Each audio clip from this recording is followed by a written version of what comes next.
City of Stevens Point Special Common Council meeting, recorded December 30th, 2021.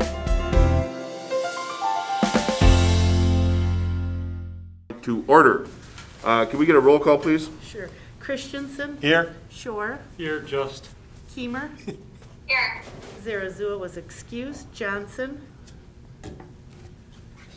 She may be connecting. I'm not sure. Yep. Someone's Not yet. attempting. Okay. Slowinski. Here. Kneebone. Here also just. Bleak. Here. Do we have Dalton? I do not see Dalton. Okay. Dalton excused. Fischler excused. Morrow. Here. Okay, we do have a quorum, so we will continue. First of all, thank you all for accommodating the special meeting. A couple of time-sensitive issues to take care of. With the vacancy, as said in the memo created by President Westcott, and we want to thank him for his years of service, not only on the commission, but as mayor of the city of Stevens Point. We appreciate that. That left a vacancy with fire chief interviews beginning Monday. We were hoping to have some qualified candidates. The plan was if there was a qualified candidate or multiple candidates, we would interview them. The team consisted of myself, President Moore, Liaison Kneebone, and Chief Zenner. We found two candidates that were qualified, interviewed them, and unanimously selected Mr. Taylor for your consideration. So I would need a motion to start. I'll move to support the nomination of Brandon Taylor. Thank you. Is there a second? I'll Seconded by second that. Christensen. Discussion. I just had a clarifying question. What happens in 5 months when the unexpired term expires? Is that just a typical mayoral appointment, or Yep. is this? Okay. Yes. Yes. So this process by which Chief Center and Alder Kneebone were involved, does that only happen in the event that someone resigns midterm? No. Okay. No, every single appointment recommendation I have, I consult with at the very least the appropriate department head, and many Okay. times others. That goes for every single appointment, whether it's the mass group of appointments in April, midterm openings, or anything, really. Okay. That's Okay. it. Thanks. Anything else? Okay, hearing none, the motion is to approve the appointment of Brandon Taylor to fill the unexpired term of Gary Westcott, which would expire April 30th of 2022. If you're in favor, vote yes. If you are opposed, vote no, and the clerk will call the roll. Christensen. Aye. Shore. Aye. Keemer. Bye. Zarazua was excused. Johnson. I do not see Johnson on here. Okay. Can Slowinski. you hear me? This Oh. is Melissa. Oh, okay, so you're joining us just by phone. We do have Melissa. Just by, Yep, and I'm gonna, sorry, I have a little bit of a challenging morning, sorry. that's okay. I'm gonna change your name on the Zoom so everybody knows that you're here. We're gonna mark you as present, and now your vote, ma'am. Yes, aye. Slowinski. Aye. Kneebone. Aye. Bleak. Aye. Dalton excused. Fischler excused. Aye. Sorry, I'm here. Oh, that's Dalton? Dalton. So this is the problem when we come in by phones, we don't know who people are. I'm changing the name here. Okay. Fischler was excused. Morrow. Here, yes, yes. Okay, that is approved. Next up is, oh, by the way, congratulations, Commissioner Taylor, who is present here. And we were very fortunate to have a couple of qualified candidates, so I appreciate the interview team's help and the council approval of that. Item number 3, and Brandon, stick around. I'd like to have you do some things afterwards to get acquainted. Item number 3 is consideration and possible action on a resolution directing a spring primary election for the office of alderperson if there are 3 or more qualified candidates in any of the districts up for election in spring of 2022. Clerk Yenter, you want to talk about this? Yes. Papers are due first Tuesday in January, January 4th. So at this point, we don't know if we'll have 3 or more. Pretty much expecting that, yes, we will. Within 3 days after papers are due, we are required to determine if we want to have a primary. We're having a meeting today, so instead of waiting those, before the 7th of January, we decided to put it on the agenda today. So if we have 3 or more in any of the districts, it would be up to you to decide if you'd like to hold a primary in February for that specific or district or districts. And this is required by state statute. The council determines whether or not we have a primary if there are more than 2 candidates for any race. And we're doing it preemptively. The logic there is, at this point, no alderperson knows if they're going to have more than 2 challengers.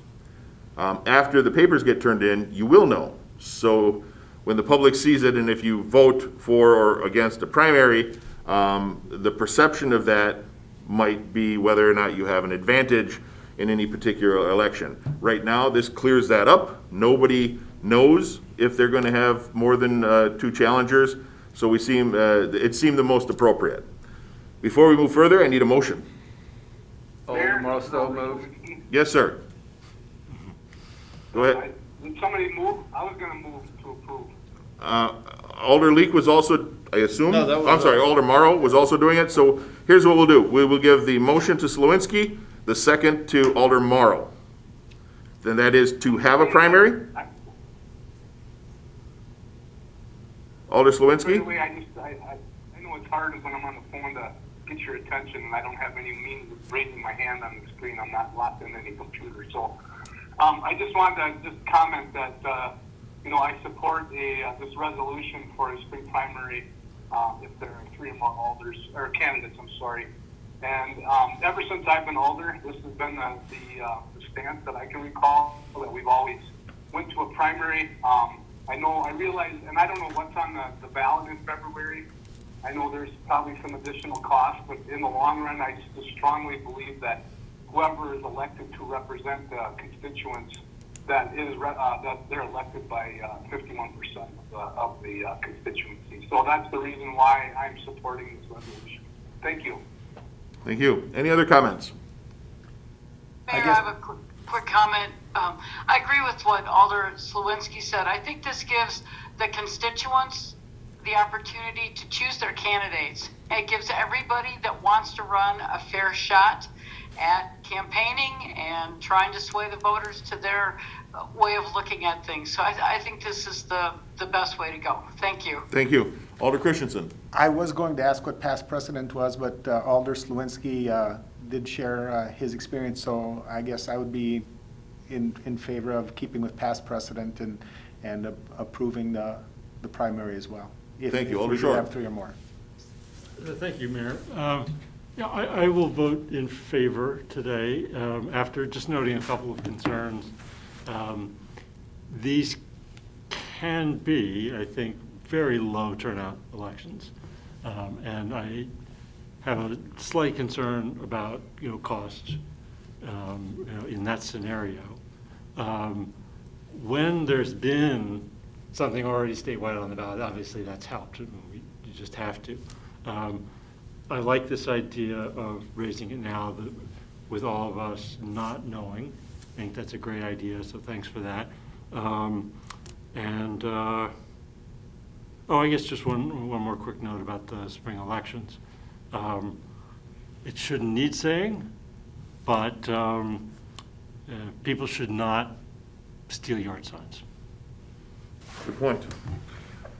Any other comments? Hearing none. Mayor, this is We're going to go to Ginger Keemer and then Alder Johnson.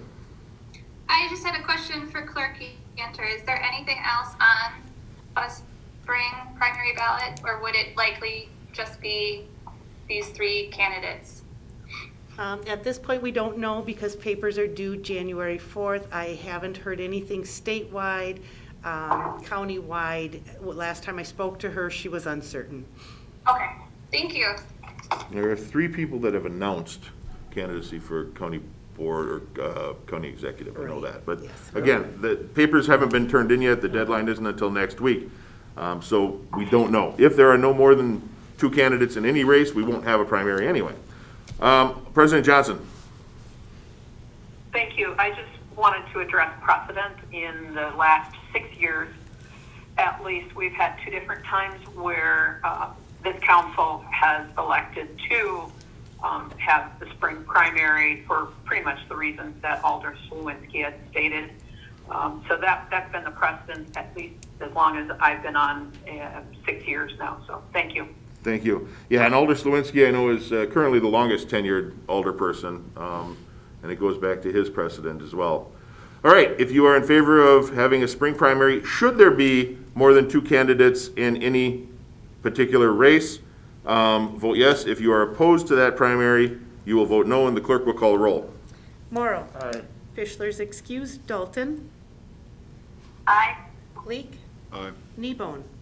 Aye. Slawinski. Aye. Johnson.